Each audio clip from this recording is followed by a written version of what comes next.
હાલ સોશિયલ મીડિયામાં એક વાયરલ વિડીયો થઈ રહ્યો છે, જેમાં ખેડૂત પર પોલીસ દ્વારા અમાનુષી અત્યાચાર કરવામાં આવી રહ્યો છે। એ દેવભૂમિ દ્વારકાનો છે। ત્યારે આપણી સાથે આમ આદમી પાર્ટીના દેવભૂમિ દ્વારકા જિલ્લાના પ્રમુખ છે રામજીભાઈ। તેમની સાથે જ સીધી વાત કરીએ। રામજીભાઈ, શું છે સમગ્ર ઘટના? ખૂબ ખૂબ અભિનંદન બેન।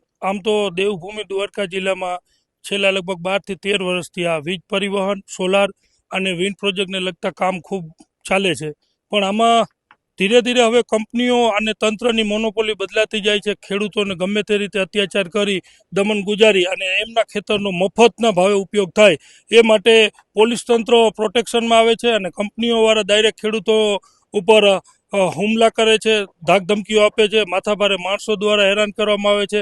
આવી જ ઘટનાઓ વારંવાર બને છે। આજે જ્યારે કિસાન મહાપંચાયતનું આયોજન કર્યું છે, એટલે વિરોધ પક્ષના નેતા તરીકે આમ આદમી પાર્ટી દેવભૂમિ દ્વારકા જિલ્લામાં છે।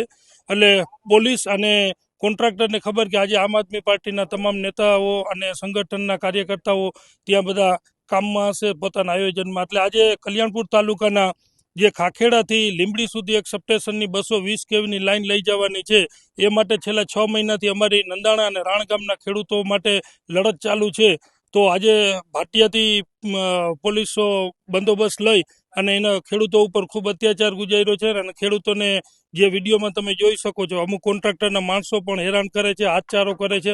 એટલે આવું ખેડૂતો ઉપર બહુ અત્યાચાર અત્યારે દેવભૂમિ દ્વારકા જિલ્લામાં ચાલી રહ્યા છે।